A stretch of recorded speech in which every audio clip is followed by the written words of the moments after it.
So I'm excited to introduce our next speaker, Anarupa Ganguly. I got to meet Anarupa a few years ago when we worked together on a research project with our colleagues at Turk, EDC, and Mount Holyoke to revise the Developing Mathematical Ideas curriculum for teachers. And since that time, I've gotten to know Anarupa's work, both as an educator and also as a lead thinker in STEM education. Presently, she works as the Senior Director of Instruction and Professional Learning in the Department of Education in the New York City Public Schools, where she works to identify, develop, and scale high-quality supports for schools all over the city. As a former urban high school math and physics teacher, she's been motivated to really think about how we can get students from across all socioeconomic lines and race and gender to develop their own voice in mathematics, in the mathematics fields. So it's my pleasure to introduce my friend and colleague, Anarupa Ganguly.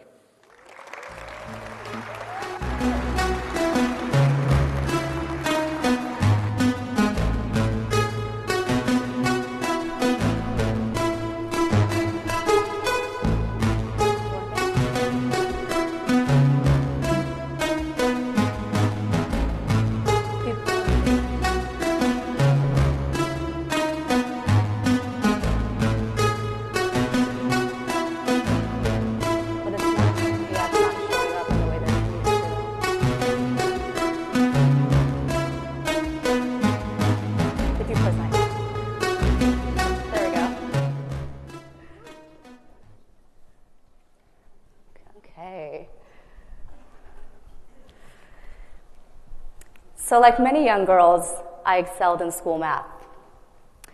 Unlike some older girls, I studied electrical engineering and computer science.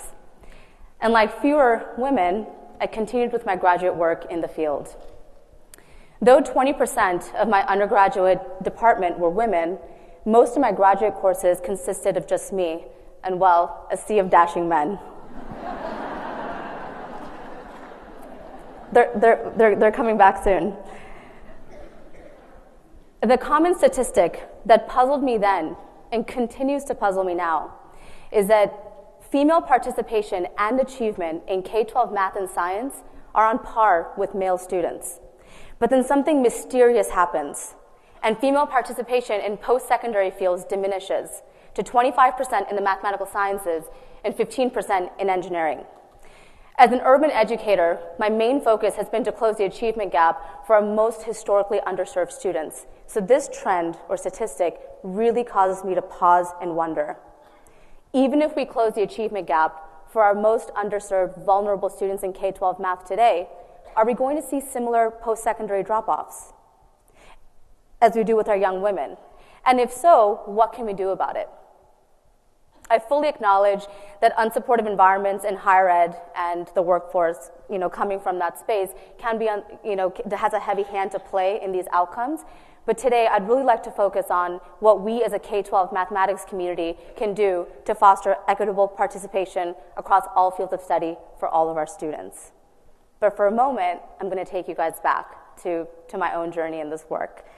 Like many of you, my stake in this work is highly personal.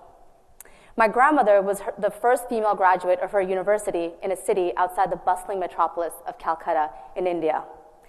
It's hard to tell from her alumni reunion photo.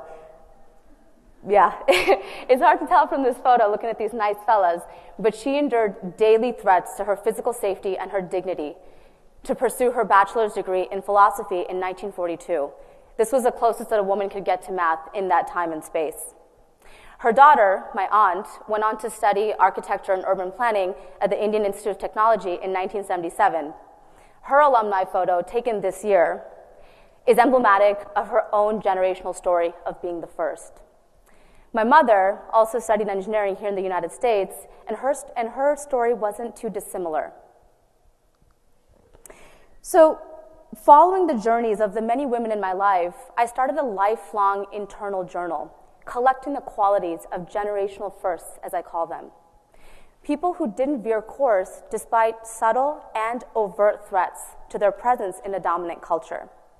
And it turns out I noticed a common thread, an unyielding heart within which their sense of morality and purpose and the courage to voice their ideas in no matter their surround lived.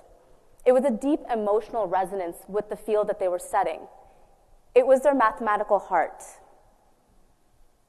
We'll explore this concept in just a moment, but it really surprised me and rather frustrated me to see how difficult it was for people who were trying to or seeking to break their generational barriers in STEM.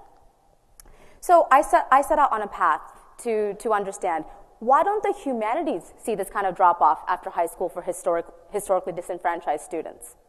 And were those reasons in any way connected to, were there any commonalities with qualities that I observed with the generational firsts in my life and just those who I began to chronicle because it became a real interest to me?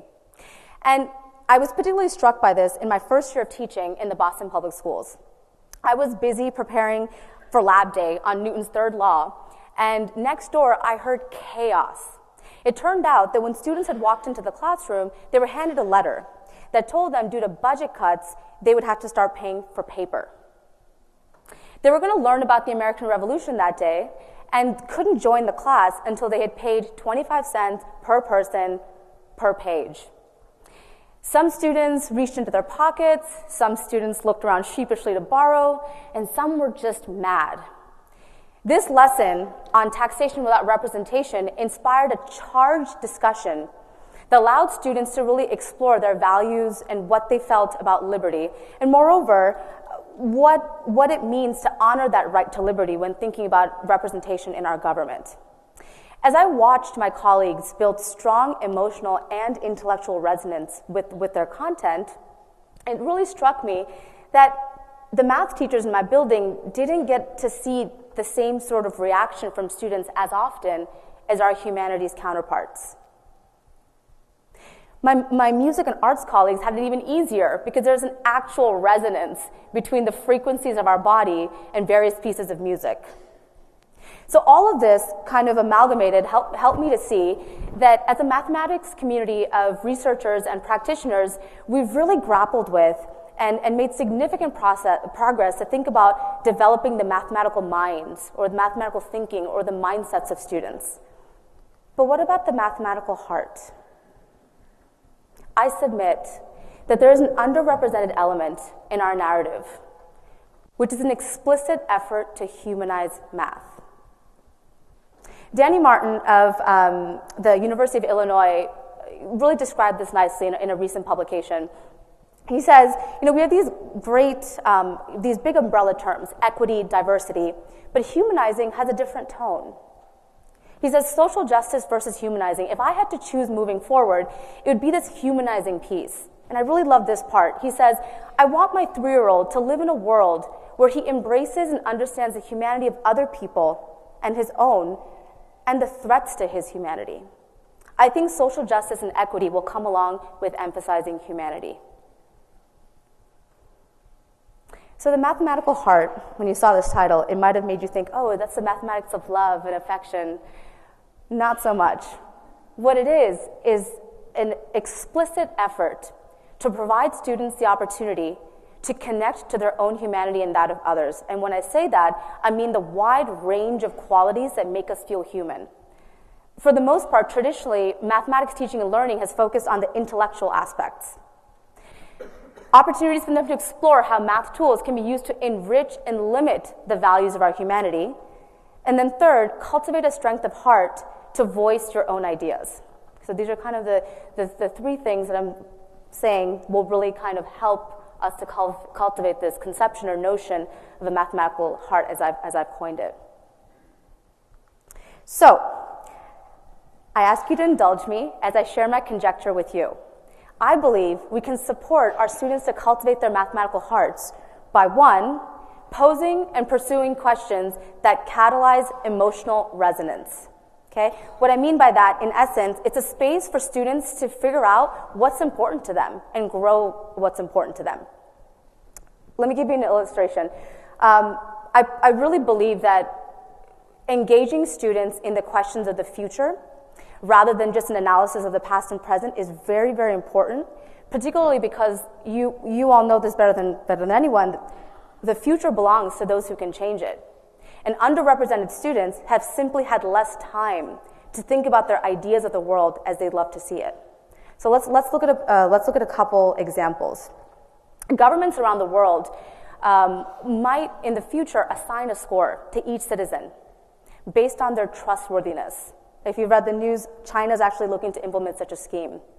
So this score would basically determine what rights you'd have as a person in society, whether you get to skip lines at the hospital, whether there's more or less frisking at the airport, whether you get access to the best jobs, housing, welfare, social security. So what does it mean to be trustworthy? And what are the indicators that would go into calculating a metric for trustworthiness? Should it be a weighted sum? Is there another smarter mathematical way to compute that? What are the drawbacks and benefits of such a scheme? For younger students, rather than a political connect, it could be presented as a school-wide initiative that awards students various privileges based on their score. And if a school-wide scheme seems fair, why not a national one? This might turn into a mathematical discussion about George Orwell's 1984, but I'd argue, given the turn of governments around the world, a pretty worthwhile one for our students. Another one, automation is taking over more and more of our industries. And as computer scientists are confronted with programming these robots to behave like humans, we're confronted with the ultimate question. What does it mean to be human? He's kind of cute, right? What does it mean to be human?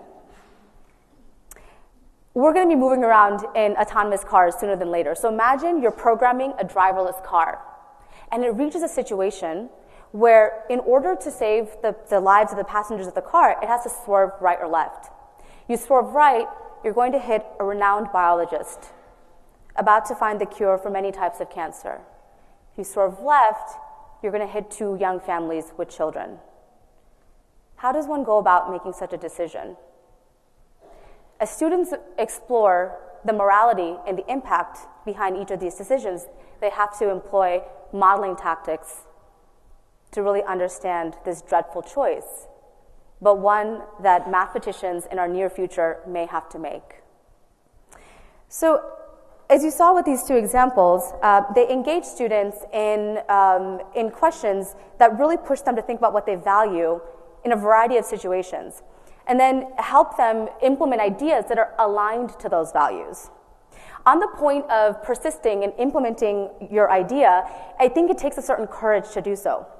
When I think back to my graduate experience, had I not developed the strength of heart to honor the questions and ideas that may have been held solely by me, my participation may have diminished. And, to a certain extent, I think it did.